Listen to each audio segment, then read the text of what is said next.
Hello and welcome to XYPN Radio. I am Maddie Roach, an executive business coach and consultant here at XYPN, as well as the host of this podcast. Today I have Brenna Baucum, founder of Collective Wealth Planning, a fee-only firm out of Salem, Oregon, on the podcast with me. Brenna launched her firm 21 months ago, and as of this recording, has 21 ongoing clients and 21 million of assets under management. Today, we have one of the more authentic and transparent conversations that we've had on this show. Brenna talks a lot about what it's like to remain authentic to herself and to her goals and values as she built her firm. She discusses what decisions she's made from her niche to her marketing that have allowed her to build a firm that she's proud of and that serves her clientele, Oregon public employees, effectively. We discuss the moving target of what success means for advisors and what belief in enough means to her. She shares her advice to you, our listeners, about building a community around you for support and how to avoid overcommitting early on. You'll certainly find this episode meaningful and enlightening. Here's my interview with Brenna. Welcome to XYPN Radio, Brenna. So nice to have you here. It's really nice to be here. I've been looking forward to this all week. So thanks for having me. Awesome. I think our listeners are going to learn a lot from you. But before we dive in, Brenna, I would love for you to introduce yourself and the firm you've built. Sure. Yeah. My name is Brenna Baucum, and I am here in beautiful Salem, Oregon. I love this community, and I'm sure that will be a theme throughout our conversation is the importance of community.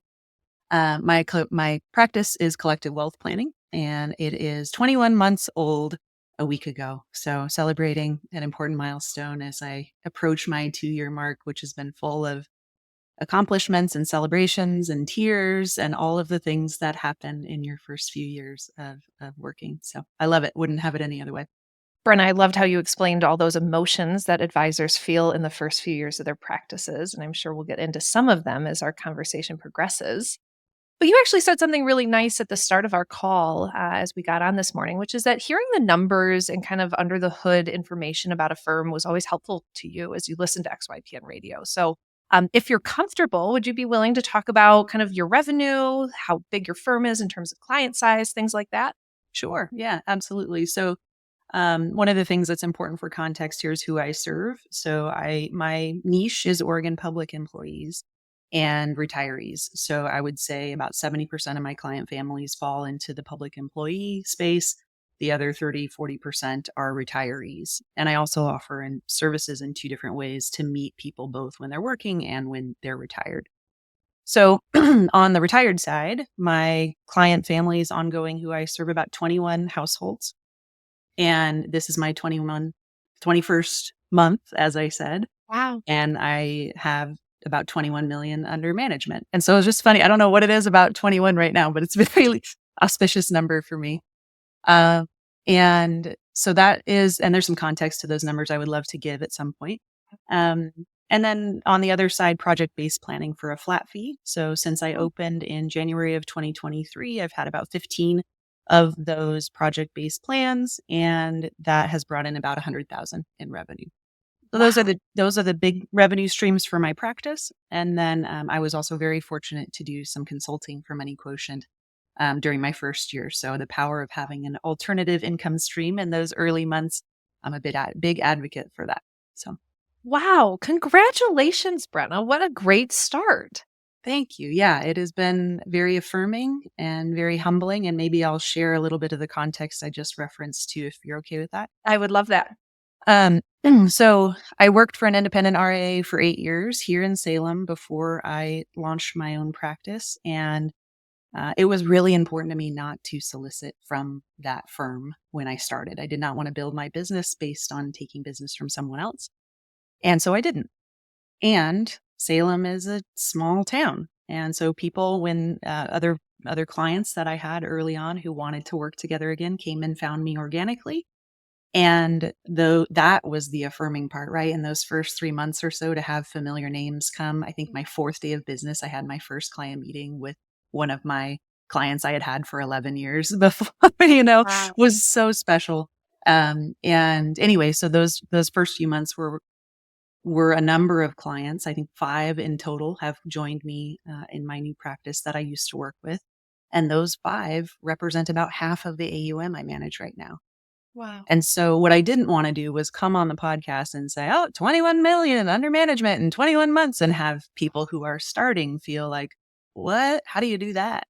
So while I technically didn't have a book to come with me that I bought or that was a guaranteed thing, this leap of faith in starting my own practice and having the groundwork laid of strong client relationships, strong engagement in the community, all of those things led to just the affirming and really humbling fact that former clients came and found me. And that was just the scaffolding for the business and the success that built on top of that. Thank you for that transparency. I do think it's a really important lesson of the kind of benefit advisors can get by working at a different firm before they start their own. Not that every advisor will come with 5 to 10 or even more clients from that previous firm, but just the exposure to what it's like to develop the cadence and candor with clients, be able to establish those relationships, serve them through a fiduciary fee only way. So, could you tell us a bit about your previous firm and what your, professional experience in this industry was before you started? Yeah, sure. So I started in 2013 in this industry. And before that, for 6 years before that, I was in the community. And we were talking about this before we started, and video production was my role. And that put me in the room with a lot of movers and shakers in our community. We put together videos for C-SPAN. We put together videos for nonprofit organizations in town, executive directors, people, the president of the chamber, all of these pieces of people that are doing really good work to make our community a wonderful place to live. And so that foundation, I feel like I would be remiss not to recognize that foundation as part of what made me a successful advisor when I started in this service industry to begin with. So started in financial services in 2013, got my 65 and my CFP, and had a really wonderful experience with a couple of mentors at that practice in the early years, showing me how to be an advisor. Sitting in on client meetings on day one was a wonderful gift that I am forever grateful for. And so I was with that practice for 8 years, and there were just some signs that it was time to move on. And I went and worked for Money Quotient for a little while before starting my own practice, as I said, at the beginning of January 2023. Wow. And what made you decide as you were pivoting away from your former firm that going out on your own was the right move? Yeah, I think I have always been entrepreneurial in spirit. So every job I've ever had, I've moved my way into the levels of management were as high as I could before moving on. And I had made it very clear to both before I left and got into financial services and when I left that former firm that my hope was ownership and leadership in that way. And that was the agreed upon arrangement. And when it turned out that idea shifted for the other previous owner, that he decided he didn't want to do that, it was just clear to me I had to go find my own path. So if that wasn't going to work out the way that we had agreed upon, then I needed to go and find a way to do that. And on my own it seemed honestly like I can always go work for someone else. This is the season of my life to take this leap of faith on myself and try this. And again, it's just been a very affirming journey. Absolutely. I love that there were external pressures bringing you to this, as well as you kind of listening to that intuitive internal clock and language of your own. Could you describe it a bit more of what it means to have felt entrepreneurial in spirit Yeah, over the years? sure. I think there's a level of ownership you take over your work, or pride of ownership that you take over your work. Mm. So when I would work with client families, yeah, I took very personally the success of their plan, the follow through with the importance of getting that DPOA, whatever their what was on their to-do list, being an advocate for them as much as possible, because not only it was the right thing to do, but also it was a representation of the firm and our successes. Mm. And being a part of, hey, this organization is looking for sponsorship. We should do that. And hey, this team is struggling. That was very much part of what we saw in the last few years. That I saw in the last few years at that practice was a team that felt leaderless and trying to step into that role and take care of a team that really needed it. I love that. I love working with a team. It's definitely one of the pieces that is harder when you are a solo, but of course, organizations like XY and others where you feel like you're not alone. I think that's even isn't that your motto? Solo, but not. It's one of them. Yes, Okay. absolutely. Yeah, well chosen because it's very accurate. Yeah. But working with a team, I think, and having some level of commitment to and desire to see their successes as well as the success of the firm, I think is part of, if you have any of those, you might have that entrepreneurial spirit underlying Mhm. this. Beautifully said. I'm wondering, as you entered into your first year of running your firm, what didn't you expect about what it meant to be an entrepreneur in this space? I I have an answer for you right away because one of the things that was beautiful about my time at Money Quotient is I got to meet a ton of advisors doing it their way, right? People who were, a lot of them were XY members, a lot of them were solo or Mm. just two people at the firm. And so I got to hear about some of the struggles and some of the things that were exciting. And everyone told me it's so much work. It is so much work to start your own firm. And I believed them very much.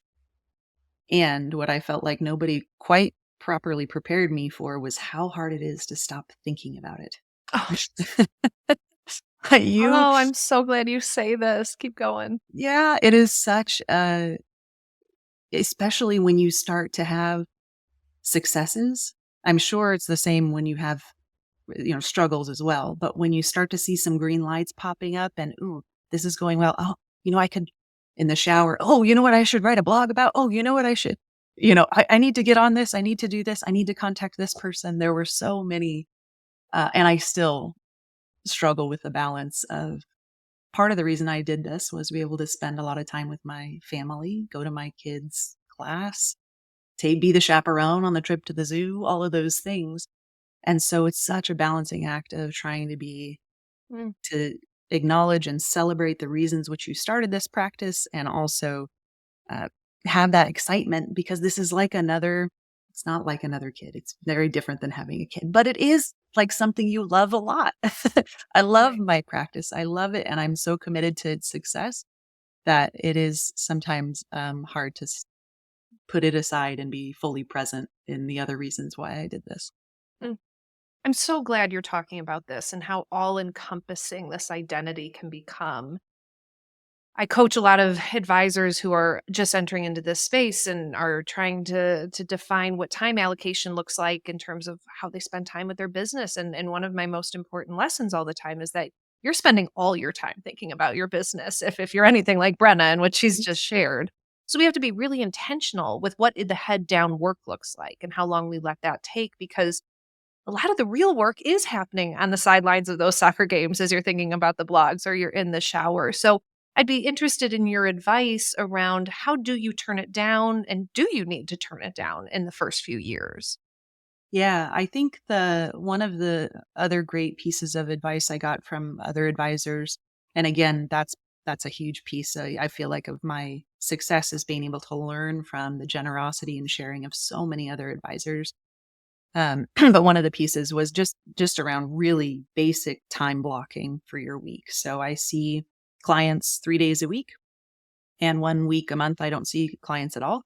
So my calendar is very intentionally blocked and timed in that way, which sometimes feels like too limiting, right? I'll look at my calendar availability and think, oh no, what if somebody wants to meet with me and I'm not available? And that's the key, right? Is having faith in enough, faith that if that client is a right fit, the time that you are available and that you have set is going to be the right time for them. Mm. And not manipulating yourself and turning yourself into this, I can answer the phone anytime. Weekends, nights, sure. Being really careful about that that from the very beginning was very clear to me around healthy boundaries. And then I think in terms of shifting focus and making sure that you can turn it at least down. I don't think you can turn it off, but I think you can turn it down, is the importance of really practical, phone goes on to E&D at 5 o'clock, Mm. or, those kind of things where my email doesn't come through, my work email does not come through my phone on weekends.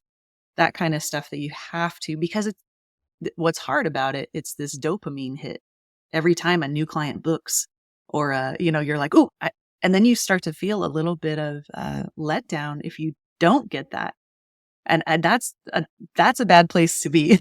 And I can speak from experience where you're like, I need to stop looking to my phone and my business for some of that little hit, and I Mm, need to instead just be present here and have the natural excitement and dopamine rush of being with my kid mm. and being present outside and being in the pool and swimming where you can't be on your phone. So those kind of things that I think are important, and ever changing, ever growing lessons as a business owner. I'm sure I'm going to continue to be a student of that.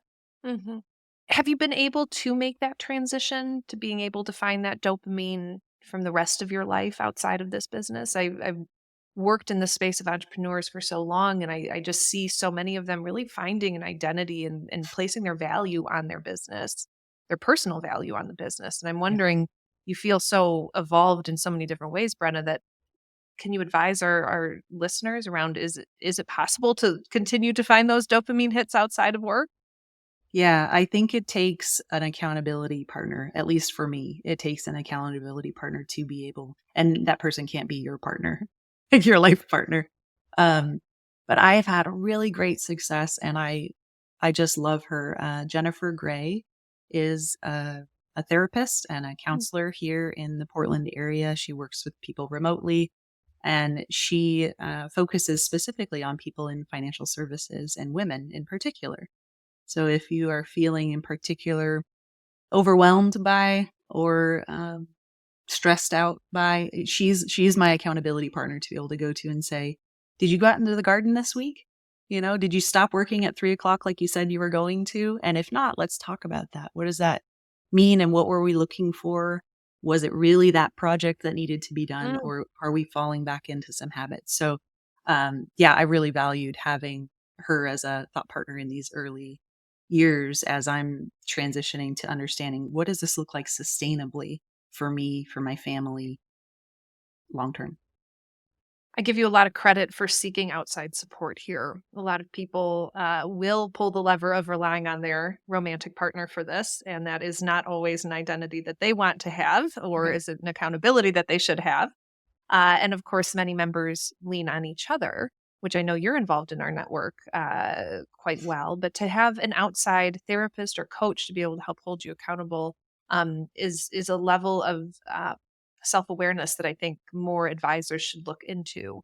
I often ask advisors, and maybe you are one of the outliers, if they have a financial planner themselves. Do you work with financial planner, Brenda? Yeah, actually, that was, I often note that as one of two really good decisions I made before I launched, was meeting with someone else, because we all know in this industry, you can make a financial plan look a certain way with a few tweaks if you really want it to. And I was so biased about wanting this to work and wanting to launch my practice. I had to have somebody else from the outside, and it was especially beneficial for me and my husband to be able to be be enjoying it as clients, as opposed to me trying to facilitate the thing that wouldn't work. So, it was threefold, that those benefits. It was having the affirmation that, yes, this is going to work. You can do this. And then learning more about Ben and how his approach to money, how he felt about this potential of me going out on my own. And then just that, yeah, that confidence building of, someone else thinks I can do this too. It's not just Ben and I. This Our advisor thinks so too. So yeah, I'm a big proponent of getting that outside feedback. Oh, I'm so thankful you said yes to that question. I will be on a call with 20 brand new members as they're starting their firms, and I'll ask, who's worked with a financial planner before, or who currently is engaged in a financial planning process? And no one will raise their hands. And I think Brenna has just perfectly outlined three great reasons why having one as you start this firm can be deeply validating and helpful to you and your partner. So with your permission, Brenna, I would love to shift focus a bit, Sure. and move more into the space of who you work with, your decision around your niche, how you've marketed, and talk about some of the growth you've experienced from those decisions. So, um, Oregon public employees, tell me about that. Yeah. So Oregon has one pension system. Most states will have a pension system for nurses, one for teachers, one for firefighters or police. We just have one big messy one. And kind of like tax code, right? Where it's cobbled together because they're trying to meet the needs of a bunch of different people. And so it can be really complicated. There's different tiers, there's different elements to that retirement plan, including a pension, including a defined contribution, including an optional 457B. There's all of these different moving parts to it. And the reason I picked that niche was, in part, it was practical. I'm in Salem, the capital of Oregon. We have a lot of public employees here. It was also experience. So I had worked with several public employees when I was with the independent RIA. And then there's also a little bit of a authenticity fit. So oftentimes people in public service are drawn to that because they have a heart for service and they want to be a part of something bigger. And that very much aligns with the collective part of my business name, that we're all in this together. The way we choose to spend our resources affects each other greatly. And so those three things just led me to feeling like public employees was the right fit. And it's been great. There's been, aside from getting very specific on blogs around here are your different pension options. Let's dive into that. What does that look like? Here are all the different ones. Here are some pros and cons you might think about. This might be a good fit if, might not be a good fit if. So really trying to get as detailed as possible, but also as easy to find. You just fire hose people with all the information about their retirement plan, nothing's going to stick. But if you can pick in on, okay, here's one piece that you might be searching for right now in this season of your life.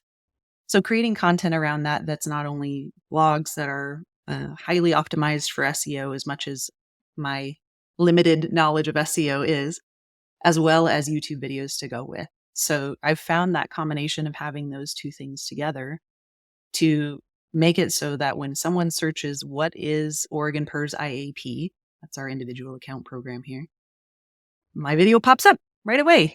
And because there's no one else making videos about this, for some reason, no one else is making videos about Oregon PERS. And so that in and of itself, it was finding the right niche, not only that hit those three things, but also that I knew I wasn't going to have luck outranking NerdWallet on how to contribute to a Roth or whatever, there's enough great content out there about that. So what I really wanted to do was find a niche, and I feel find a niche that I can create really unique content that doesn't exist yet. Even if it means, and I've had a couple of advisors say this to me, well, that means you're only serving people in Oregon. And I said, yeah, potentially 400,000 people in Oregon, because that's about how many public employees there are. And I know niching can feel limiting and scary at first. And it was for me too. I think at first I was broader. I think I said something about public employees and this and that and this. And as time went on, it just became so apparent to me how much easier it is to create. And I know Kitsis and XY are such proponents of niching, but it makes my job so much easier to have a niche. I can really drill down on that expertise. And then again, creating content, I've got a direction to go. It's good for your brain and it's good for your business to be able to help put boundaries to what you write about and help you define deeper those topics that are relevant to those ideal markets. Is, as you say, it makes your life much easier. Yeah. And just to that note, as we work with advisors just entering into this space, content marketing is one of the strategies and the levers they want to pull, which is great. It should absolutely be one leg to the marketing strategy that you're employing. But creating more noise in this industry, as you say, there's a lot of great articles written about some of this stuff. There's also way more than enough mediocre articles written about things. Sure. And we just don't need any more of that. Yet you bring to the table this specificity to this target market that makes it accessible finally in a space that is not written about. And so we can challenge you listeners to do anything. It's to really think about how can you be relevant and outcompete the noise that is really getting too loud in this industry, quite frankly. Yeah, absolutely. And I think that, earlier I just was describing the avenues of service for my clients. So I would say the majority of folks who are finding me through my YouTube channel or through my blogs are people who are in that project-based flat fee. They're still 5 years from retirement. All their money is right where it should be in their retirement plans through work. And then the other side of the people that I serve are retirees. And so that is where we see more of the assets under management type of people who want a one stop. I want one person to call, that type of an arrangement. So the other side of what I create content wise is for people and the different challenges you have as you age in that last quarter of life. I have a real soft spot for Mm. working with folks in their 70s, 80s, and I have a couple clients in their 90s. Wow. And so I think there's some comfort that client families have too in working together and knowing there's a continuum of potential work that we can do together. My expertise isn't just in the alphabet soup of acronyms that come with Oregon PERS, but also in RMDs and QCDs and all the things that come when you get into retirement and that we want to tackle. So, and then I think the other benefit of that is having started this firm in my early 40s means that no one's afraid I'm going to retire before they need me. So Mm. there's all of these pieces again that kind of come together to make this niche, who I serve, my passion and heart for this, all of it work together. I think you're giving our listeners some permission here that, again, niching is part of your marketing strategy. It helps make decisions, good for your business, good for your brain. But it doesn't mean that you can only work with those people. And I Mhm. answer that question a lot to advisors around going hard into a niche is going to limit everyone else from coming to me. Can you talk a bit about how you've been able to explain um, that discrepancy in terms of who you're marketing towards versus ends up being a client of yours? Yeah, I think a great deal of the um, people that I've been fortunate to receive referrals from Mm. have come from my community or from my client base. And my clients have friends outside of Oregon PERS. They don't necessarily look to me. They look to me as somebody who's competent to be able to answer their questions, but also they're like, this is my advisor. This is Mm. my Oregon PERS advisor. And so there's connections there that happen.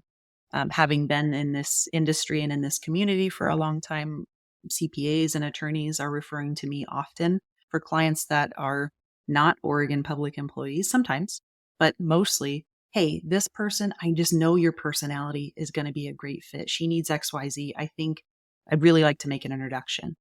Those kind of things that I think if you can be out there and around the people that you know, like, and trust, they're going to send people that are a closer fit. And again, it's not necessarily about your niche. Sometimes it is. Makes it easy for you to come top of mind, right? Rather than like, I serve nice people. I've heard some advisors say, like, who's your niche? I work with nice people. Okay, well, that's not going to come to the top of the CPA's mind when they have someone sitting across from them asking. So I think that's the benefit of what a niche does is, oh, Brenna works with public employees, right? Right. Yeah. So Right. I would not go back away from the niche. I found that that's been very useful. Oh, that's awesome. And you can absolutely filter who you take on as clients through the lens of are they nice or not. Oh But yeah. Brenna makes a That's slam dunk point here that it is the referability is the name of the game when it comes to your niche. Will people remember you because of who you work with? And likely yes. Um, Brenna, so I've heard that you're getting some internal referrals happening, which is totally what we expect as you approach kind of the 15 to 20 client number. Those internal referrals actually become one of your main lead sources. But early on, like, can you paint the picture of what your marketing strategy looked like? yeah. So I have, as I've mentioned, I've always been involved in my community. So I'm a Rotarian. I serve on a couple of boards. I volunteer at the food share. These are all things I would do whether or not I was an advisor. They're things I do because I genuinely enjoy doing them. I genuinely enjoy the communities that come from them. And that happens to be really beneficial for business too, where when people are thinking of an advisor, they say, oh, there's an advisor in my Rotary Club that's really involved, right? So it's being present, it's being around, but in an authentic way. Because if you show up to something like that with the intention of getting business, it'll be transparent and a total turnoff. So my advice to folks isn't to join Rotary to get business. It is to find what you genuinely align with and what you care about and plug into that. So that was a big piece early on that I did. I was also very intentional about handwritten thank you letters, which take time, but nobody does it. So it means a lot. So every time a COI referred to me, I would handwrite a thank you note and put a couple business cards inside and send it to them. And I still do that today because I don't, even if the referral wasn't a fit, well, that's a good reason for me to schedule a lunch with this person and say, hey, I want to make sure the people I'm sending to you are a fit. And naturally, they ask the same question, right? So that has been an intentional piece of this too. At once a month, at least, I have lunch with an attorney, a CPA, another advisor. Actually, I'm going golfing with a couple of female advisors this afternoon that are here in Salem. And again, I think it's that belief in enough. It's not when you're fitting in and you're meeting the right people, there's not a competition.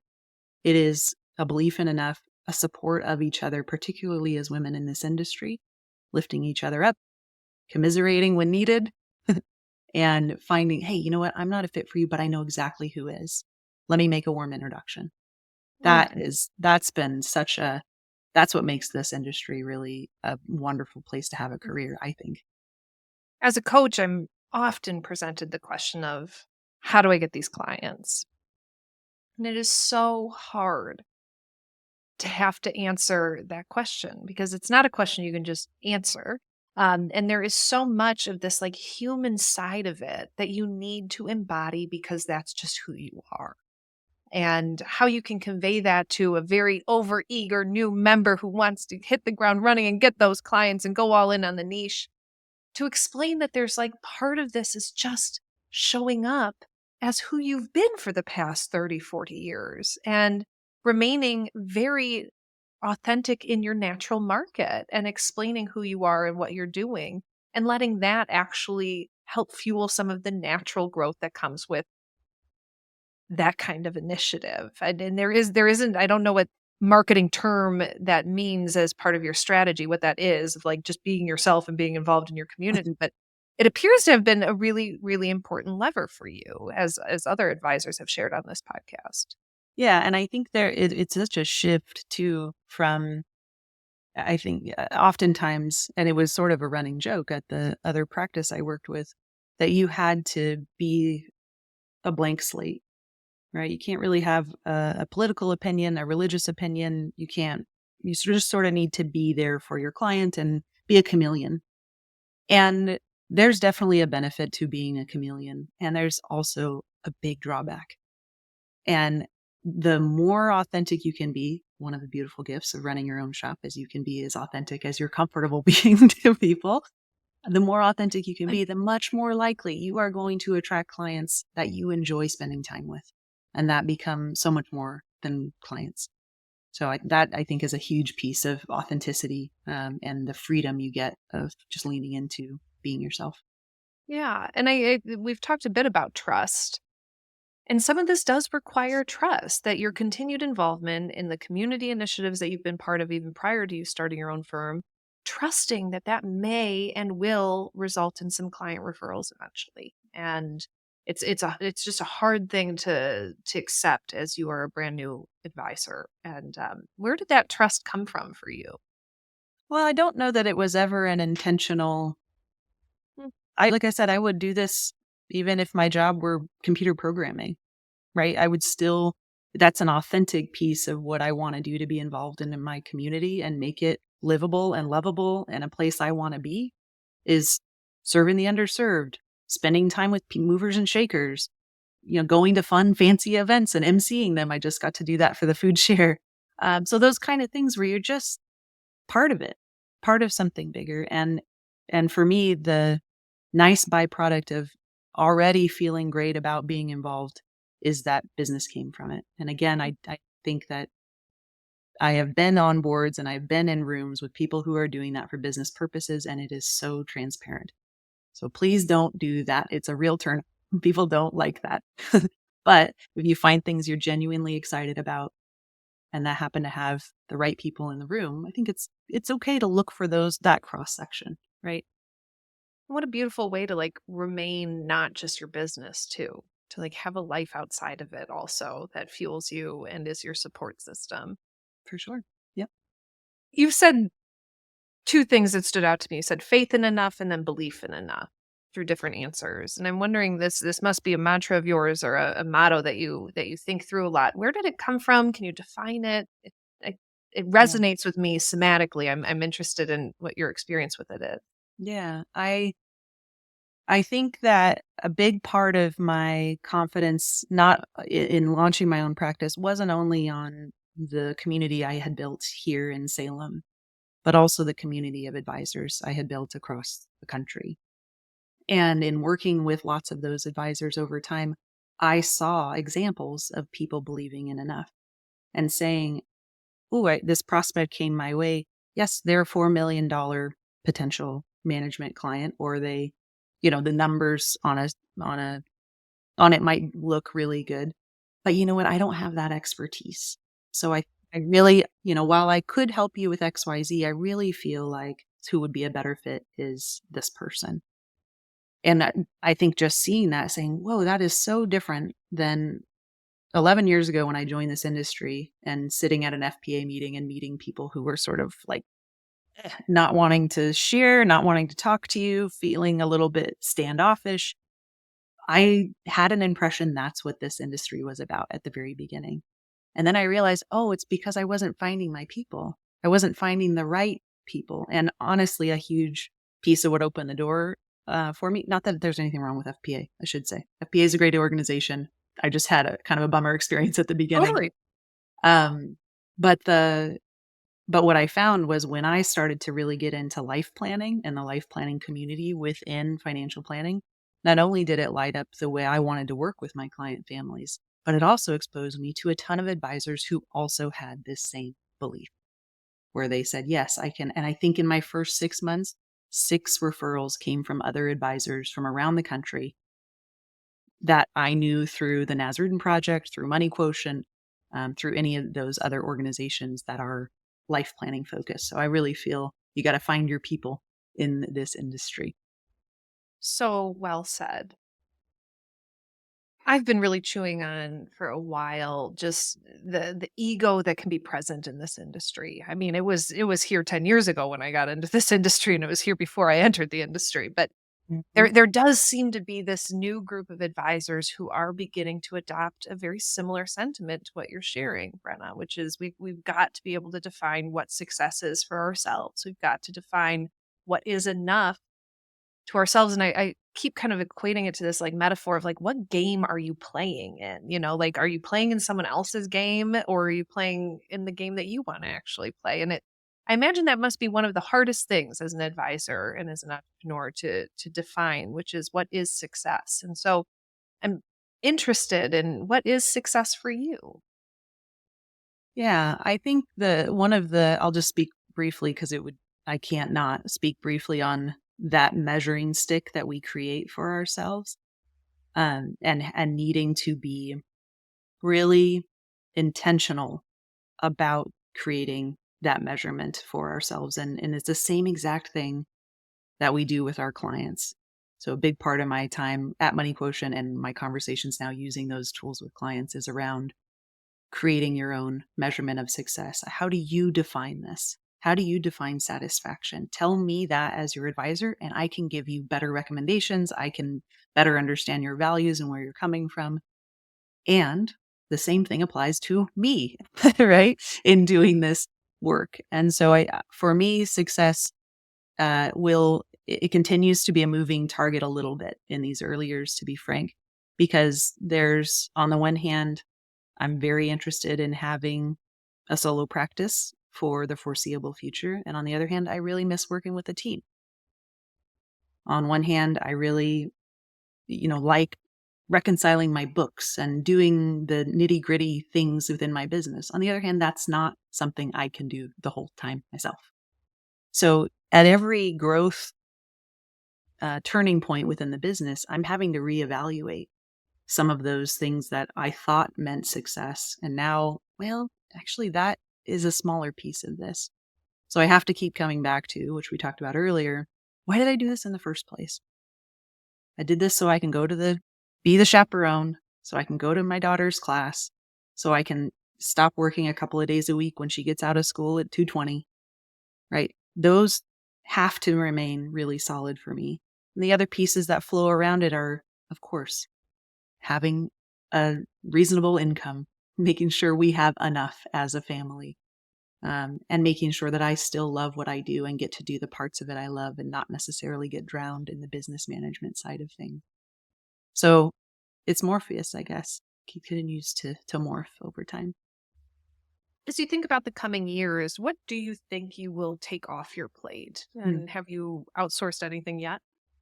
Yeah, so I have a TAMP, and have from the beginning had a TAMP. I use GeoWealth and formerly First Descent.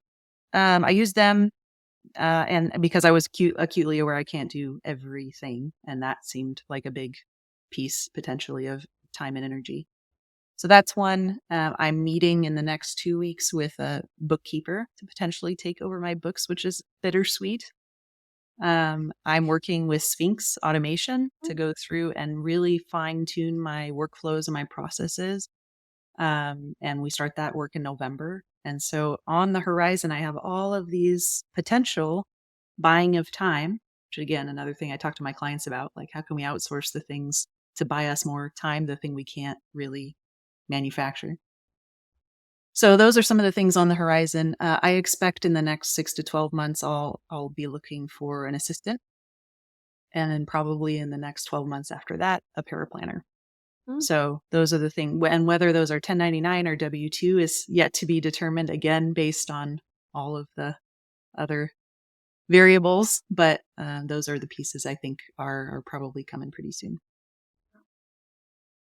And as you toy with this debate in your own mind around being a solo or having a team, where are you leaning and how will you answer that question long term? Oh, if only I knew. um, I think I I have a hard time imagining having this same level of consistent work without a team. So it's already, especially if I want to maintain the ability to do all the things I talked about earlier. So uh, either I have to put a cap on how fast I grow, which will again be very challenging when in those first few years you're really feeling like, yes, I gotta, and I want to, genuinely want to. So that doesn't feel good to think about. But also, I think there is a cap in the same vein of there being enough. 50 to 60 clients would be very comfortable for for some of the goals I have for my life. So would I, do I want to do that with another person? I don't know yet. Yeah, I think I'll continue to evaluate over time as I have more answers about what you can outsource, or what you can automate. That will make it crystal clear for me what are the roles that I need help with a person's smart brains on as opposed to Zapier, right? What are the things that really are the most beneficial for them for a person to take over? Mm. Yeah. So I hope to have more clarity on that. We'll have to talk again in 6 months and I'll let you know Yeah, where I'm please. at. I'm very interested. Mm. And I encourage you that, when I talk to my clients about whether they want to build their team or not, just some of the first words they use to describe the answer to what would it give you or, what would it allow you to do? When I hear people talk about it would allow me to have an impact. It would allow me to share my expertise. I'm listening for those kind of words versus it would help me save time. It would help me not do these things. Sure. Um, because employing people can be one of the best ways we can share and expose our values in a real sense and build culture and give back. But people that are not driven necessarily by those values, the answer isn't always to hire. And we have enough examples on this podcast about that. Yeah. Yeah. And I think there are ways I think maybe that's where the debate is that there are ways to give back to the advisor community that I'm already doing that feel quite fulfilling. And so in terms of AMAs, and actually through NAPFA, we're doing a financial planning competition for students, which is Oh, really wow. cool for our Cool. region. So there's all sorts of different ways to be able to connect with that community and grow it. And I think your point is such a good one, Maddie, of how much of that do I want to bring internal to building out an internship, building out a growth pipeline, those kind of things. All of that seems really wonderful. And like, also, oh, how do I make time for that? How do we do that? What does that next level of growth look like? So many opportunities and people out there to learn from Mm. around those next thoughts, for sure. Mm. Who do you think this firm has allowed you to be that you wouldn't have been? It's a great question. I think this firm has allowed me to, in ways I never thought possible, to show up as my authentic self and not only be accepted for that, but also celebrated for it. And I think our industry is such an exercise in vulnerability. Here, you're showing up and you're saying, "Hey, I don't have a widget.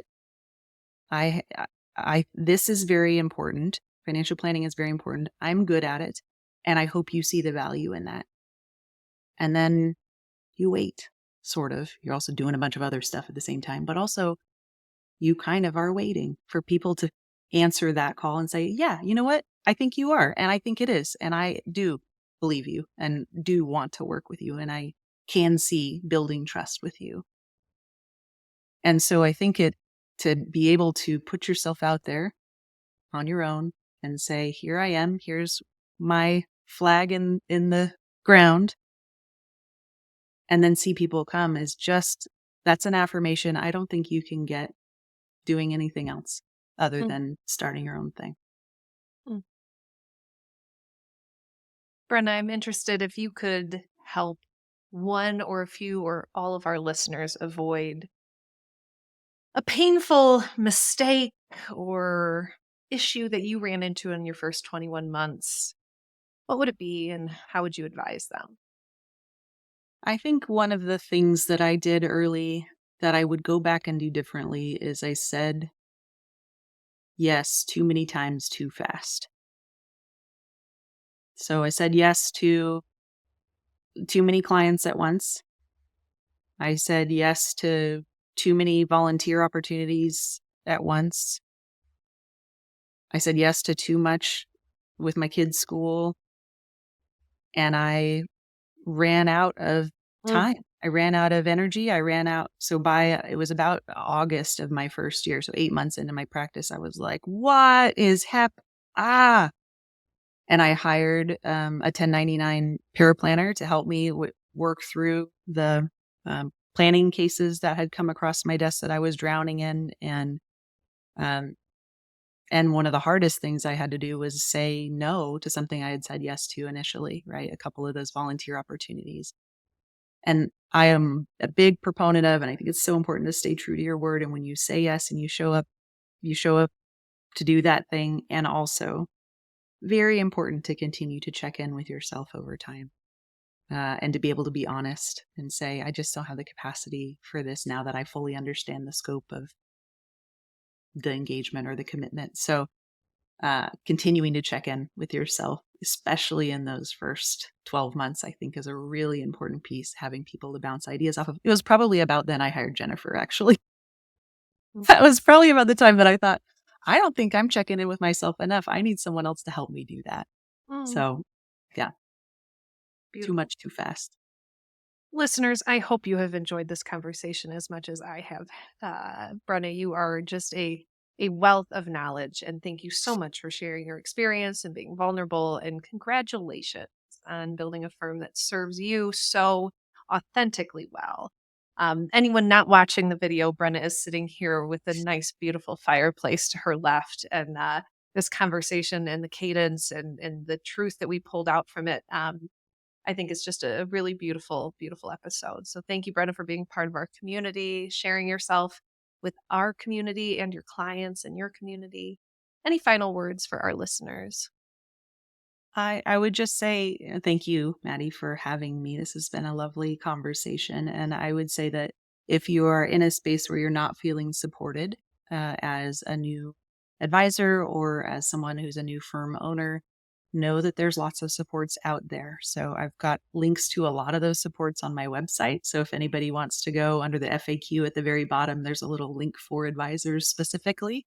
So you can go there and check out all sorts of links to other people doing great things, offering AMAs. Some of my stuff is on there, but maybe more importantly, the things that other people are doing to support you in your early parts of your journey.